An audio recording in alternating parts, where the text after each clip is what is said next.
Hello, everyone, and welcome to this lecture on identity construction and communication. Our sense of self is not some fixed blueprint, but rather it is a dynamic and multidimensional process that is fundamentally shaped by how we interact and communicate with other people and the world around us. Understanding this process is key to effective communication. Let us start by considering the cognitive engine that drives our interactions. Social cognition is quite simply how we make sense of ourselves, of other people, and of the social world. It operates on a spectrum from the automatic to the controlled social cognition. Think about your day to day life. How often do you make snap judgments? That's often automatic social cognition at work. This involves arriving at conclusions about others, about ourselves, or about a particular situation without much consciousness, intention, or even awareness of the future impact of those conclusions. It is actually our brain's efficiency mode. In contrast, controlled social cognition is when we consciously and intentionally stop to think about something. We engage this mode because we realize that how we think in that moment will directly affect what happens next.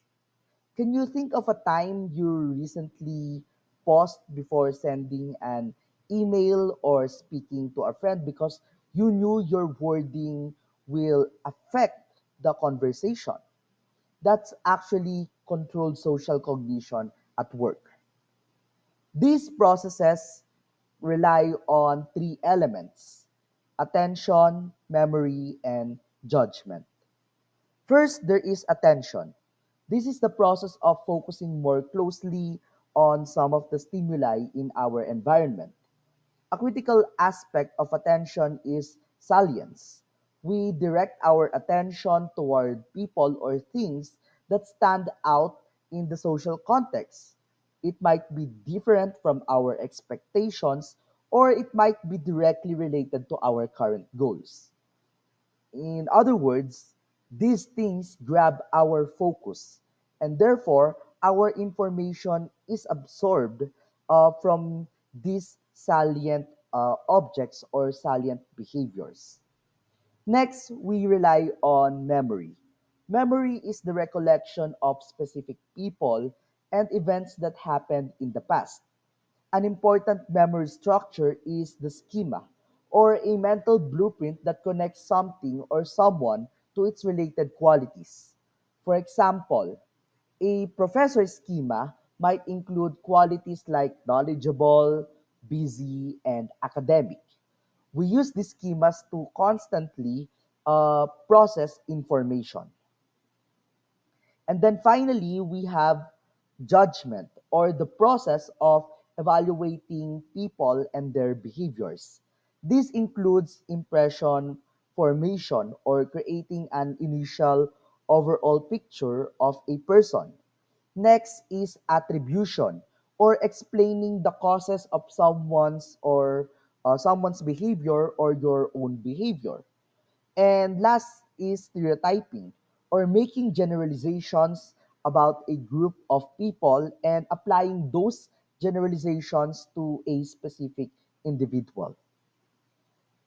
Now that we have established the cognitive framework, let us turn now to the heart of this discussion, or the idea of the self. The fundamental question we must address is, what is the self? In the field of communication, the self is understood as a multidimensional process that arises in communication and involves internalizing and acting from social perspectives. It is not an isolated concept, rather, it is inherently social. The self as a construct is not universally experienced. Its very nature is shaped by the cultural lens through which existence is interpreted. So, how do cultures view identity in relation to existence? The primary cultural contrast in viewing identity lies between individualistic and collectivistic frameworks. In individualistic cultures, such as cultures in the West and cultures in the US and in many Western European nations, they generally emphasize the independent self. In this view, identity is fundamentally internal, stable, and autonomous. Existence is defined by a distinct, bounded self that is separate from others. Personal success, unique achievements, and self reliance are highly valued in individualistic cultures, meaning the individual's identity is constructed and maintained through internal traits and personal experiences, with communication serving to express these unique pre existing traits. However, in collectivistic cultures such as cultures in East Asia, Latin America, and many African nations, they often emphasize the interdependent self. In this view, identity is fundamentally relational and contextual. Existence is defined by one's connection to the group, whether it be family, community, or organization. Harmony, cooperation, and fulfilling social roles are heavily prioritized in collectivistic cultures. The self is seen as a fluid and uh, and as a constantly adjusting self to meet the expectations of social relationships. For members of these cultures, communication, the purpose of communication is to often maintain social harmony and relationships, not necessarily to express personal or individual uniqueness. In essence, individualistic cultures often see the relationship as existing between two distinct selves, while collectivistic cultures see the relationship as constituting the self. Now, what is the self that exists? The self that exists varies depending on when a culture or where a culture believes the process of social identity begins.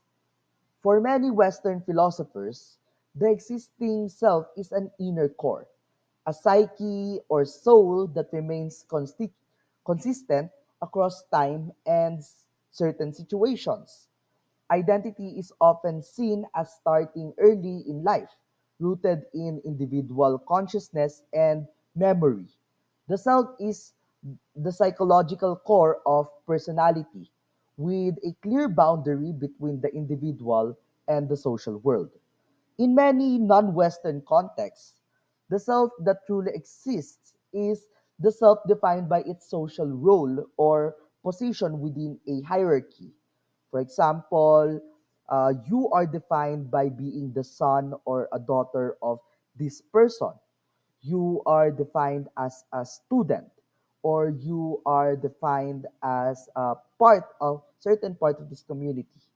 The focus isn't on the internal hidden self, but on the public enacted self that performs the duties associated with that role. In this view, identity begins when one is initiated into a social structure, or perhaps even before birth, as the child is already a member of a lineage or a family unit. The enduring reality of the self is persistent. Um, and at the same time, it is also connected to a particular social order.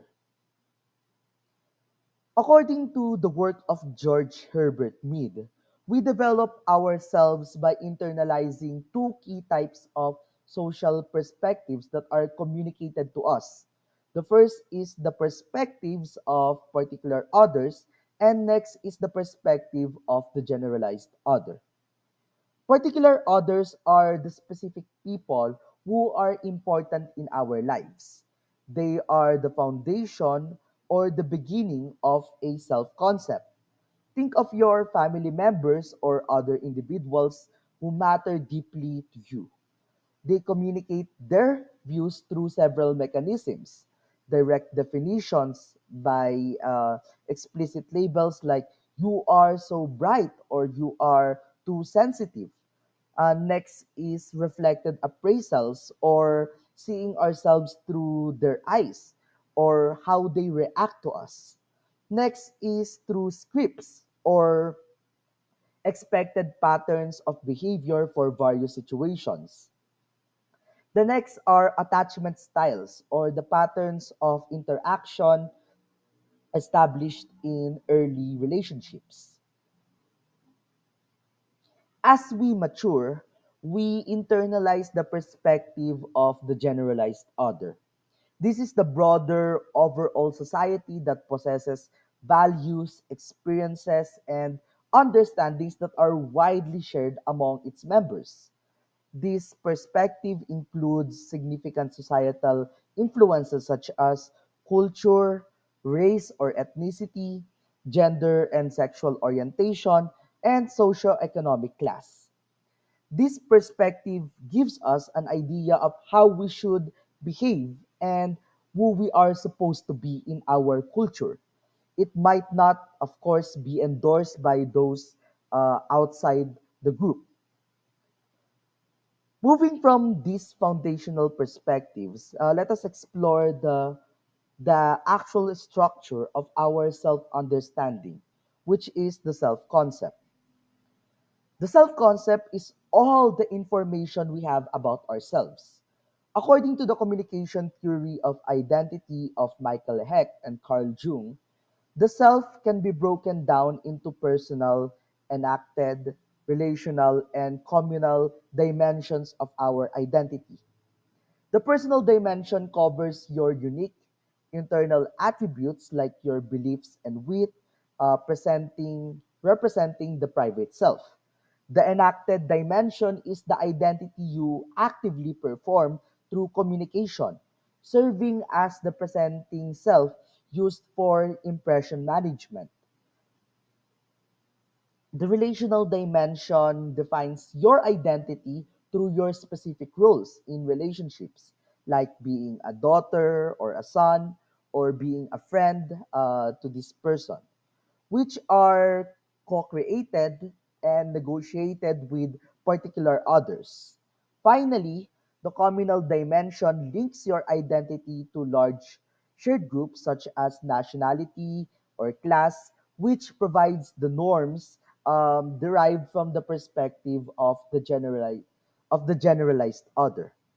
Together, these dimensions illustrate how the self arises dynamically through both internal reflection and ongoing social communication. Two critical features of the self concept are its subjectivity and its resistance to change. The self concept is subjective. Our internal evaluations are not always accurate.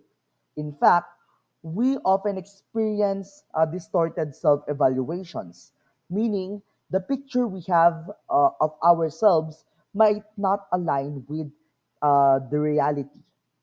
The self-concept also resists change. This is due to cognitive conservatism, which is our tendency to cling to an existing self-concept, even when evidence suggests we should change it. It is comforting to hold a stable view of who we are in order to maintain a positive and at the same time consistent self-concept. According to De Vito, our self concept develops through three primary processes. The first is the image others have of you and they reveal to you. This reinforces the idea of particular others. The next one are the comparisons you make between yourself and others. We benchmark ourselves against our peers, often for better or maybe for worse. And lastly, the way you interpret and evaluate your own thoughts and behaviors. This is our internal commentary and judgment. Now, we must differentiate between the person we are and at the same time the person that we show. We effectively navigate the social world by managing two distinct sides of the self: the perceived self and the presenting self. The perceived self is a reflection of the self, um, is the reflection of the self concept. This is your private self, or the person you are when you are performing backstage. Think of the perceived self as your genuine, unedited self, while the presenting self is the way we want others to view us. It is actually our public image, or for some scholars, it is what we call our face or our front stage behavior. This is the identity we deliberately or unconsciously perform in any given situation. Now, how do we present and enact our private and public selves? How do we know which information should be presented and be shared to other people? The process of crafting this image or crafting this face is called impression management. This involves our attempts to protect our self concept by influencing the perception that others have of us. We also aim to present an image that we believe that is also appropriate for a particular situation.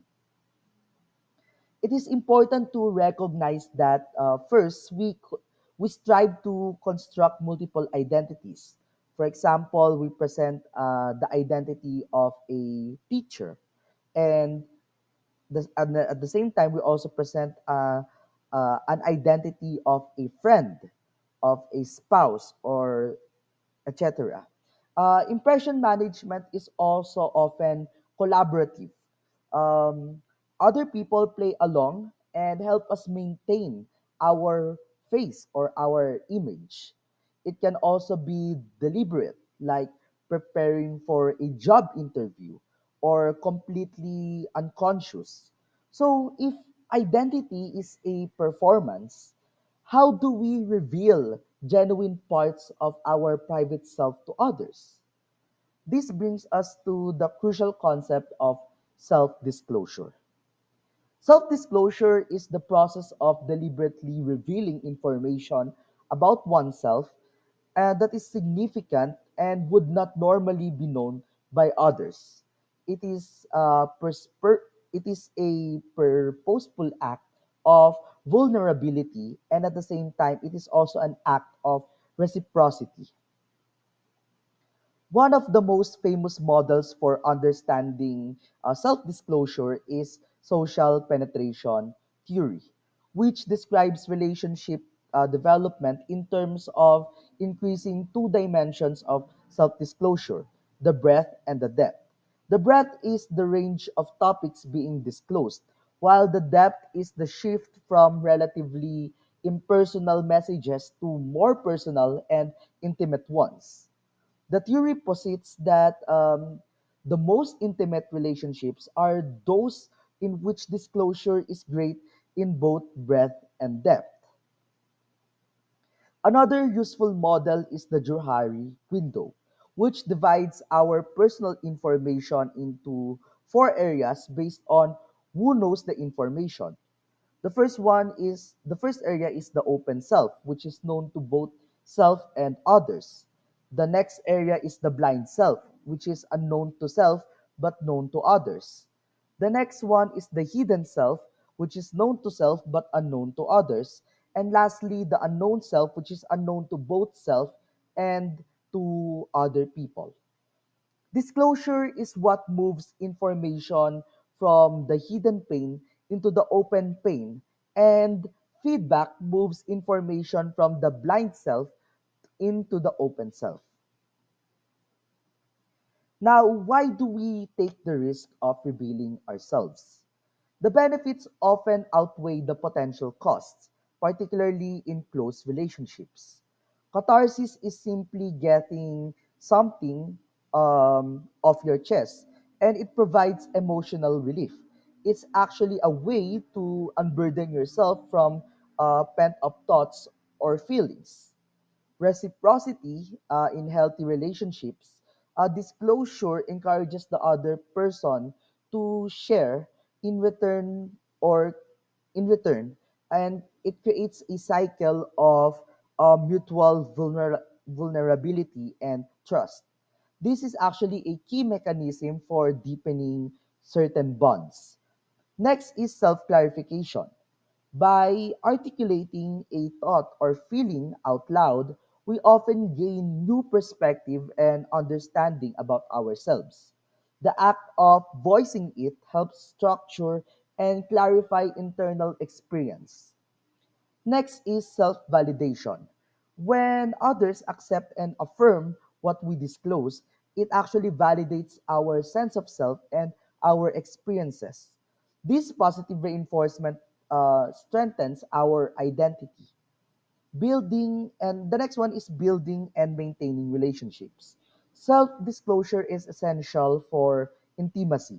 By sharing private information, we demonstrate trust, which is the foundation of closeness. And lastly, creating or developing social influence. Revealing certain aspects of ourselves can influence how others behave toward us or what they think of a situation or a particular person, allowing us to manage our social environment and our social context. However, disclosure also carries significant risks and disadvantages. The first one is rejection, or the fear that the other person will disapprove or distance themselves based on the revealed information. This is perhaps the most significant emotional cost. Next is negative impression. The disclosed information might contradict the positive face we've been trying to present, leading to a negative perception or damage to our public image. Next is the decrease in relational satisfaction. If the information is too difficult for the person to handle, or if the disclosure is perceived as inappropriate or poorly timed, it can strain the relationship and decrease overall happiness. Next is loss of influence. Revealing vulnerabilities or weaknesses can sometimes be used against us, causing a loss of power or respect in the relationship or social context. And finally, hurting the other person. The information itself might be painful or shocking to the recipient, causing emotional distress or later on causing further conflict. Given the power and the risks of self disclosure, we should approach disclosing information strategically. Before proceeding to disclose to another person, you have to ask yourself a few critical questions to gauge the appropriateness of the action. First one is to ask, is the other person important to you? Disclosure is generally reserved for people we value and who we want to build a deeper relationship with. Sharing intimate details with casual acquaintances may be inappropriate or may be considered as a wasted effort.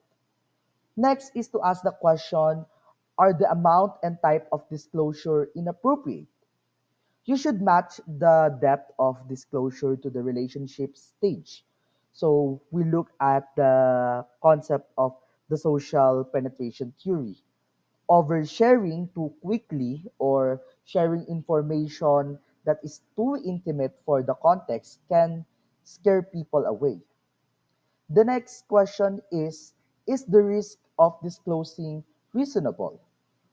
You have to weigh the potential rewards like increased closeness, against the potential clause or the potential costs like rejection or loss of influence. If you think that the risk is extreme, you might reconsider disclosing information to that person. The next one is, will the effect be constructive? Will your disclosure help solve a problem, strengthen the bond, or improve a situation? If the only outcome is to vent or to cause unnecessary pain, it may not be constructive. The next question is the self disclosure reciprocated? If you are doing all the sharing and the other person is revealing nothing in return, the relationship is unbalanced and you may be over investing emotionally. And lastly is, do you have a moral obligation to disclose? Sometimes withholding information, uh, especially information about a danger or information about a critical truth, is more damaging than disclosing it. And therefore, we tend to do uh, other strategies. So, if direct disclosure is not the best course of action, perhaps because the risk is too high or maybe the timing is wrong, we still have alternative communication strategies. The first one is silence, simply choosing not to speak. Um, and sometimes this is often the same, oftentimes this is the safest route, but it can also be sometimes interpreted as coldness or evasion. Next one is lying or deliberately fabricating information. While, while common, lying damages trust and carries high ethical and relational costs if discovered.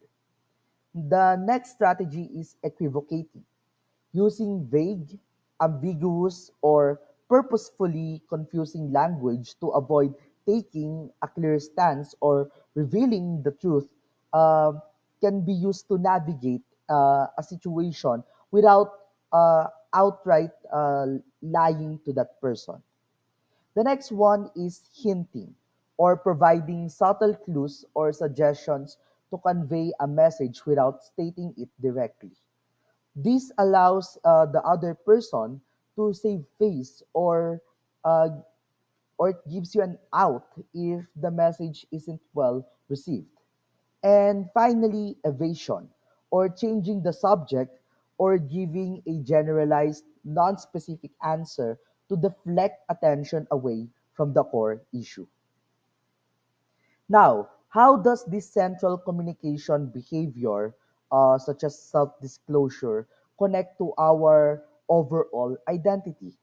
It is fundamentally linked to both our self esteem and self awareness.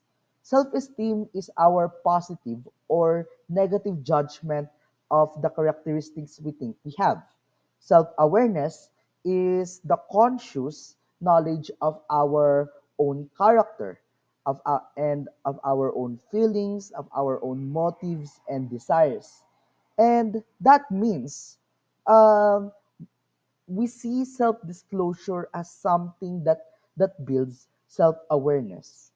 When we disclose, especially through catharsis or self-clarification, we are essentially hearing our private self spoken aloud.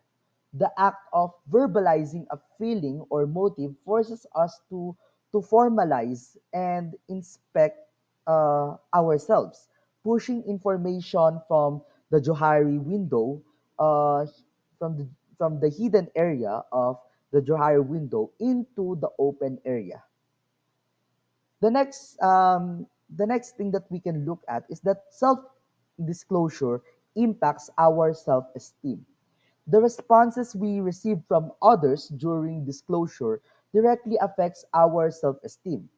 If we experience self-validation and acceptance, it reinforces a positive judgment about ourselves. Conversely, if we face rejection or a negative impression, it can chip away our self-esteem. And finally, self-awareness improves disclosure. A high degree of self-awareness means we have a clearer picture of our own motives and feelings, allowing us to choose what to disclose and how to disclose it more appropriately and constructively. This entire process is also tied to the self-fulfilling prophecy. If you have low self-esteem or a negative judgment of yourself, you might avoid disclosure or because you fear rejection. This silence prevents the development of close, validating relationships, which ironically confirms your low self esteem by predicting and ensuring a reality consistent with your negative prediction. So, to break the cycle of negative self fulfilling prophecies and to cultivate a healthy, adaptable, and positive self concept, we must actively work on our self awareness. Here are some key strategies to improve our self awareness and to improve our impression strategies. First is to engage in conscious internal dialogue to monitor and reframe negative thoughts, or what we call self talk. Since the self concept resists change due to cognitive conservatism, actively challenging our distorted self evaluations through positive self talk is crucial and important. The next one is to listen to feedback or paying attention to what others are communicating to you, both verbally and non verbally. This is how information moves from the blind area of the Johari window into the open area, helping you to see yourself as others see you. The next is to engage in self disclosure, or as discussed, purposeful disclosure helps you clarify and articulate your self concept. It is actually a tool for self discovery as much as it is for relational intimacy. The next is to actively seek information from others. We don't just wait for feedback, we actually ask for it. This might involve directly asking a trusted person and uh, and asking that person to gain objective insight. Then and lastly, to distinguish our different selves. We have to recognize that you have a perceived self, which is a private self, and multiple presenting selves, or what we call the face. Understanding which face is appropriate for which situation improves our management of our impression and and at the same time reduces the stress of trying to be the same person everywhere. And with that, um, we have to recognize that the self is not actually a noun. It is actually a verb, which is, and because it's a verb and an action word, it is also a continuous process of communication. What is one small piece of information um, that you choose to disclose to this person um, helps us increase our self-awareness and at the same time increase our and also determines if our self is actually healthy or it needs to be worked on in order to develop a positive self-concept. Thank you for listening to this lecture. And like what I say at the end of the class, humayo kayo at magpakarami.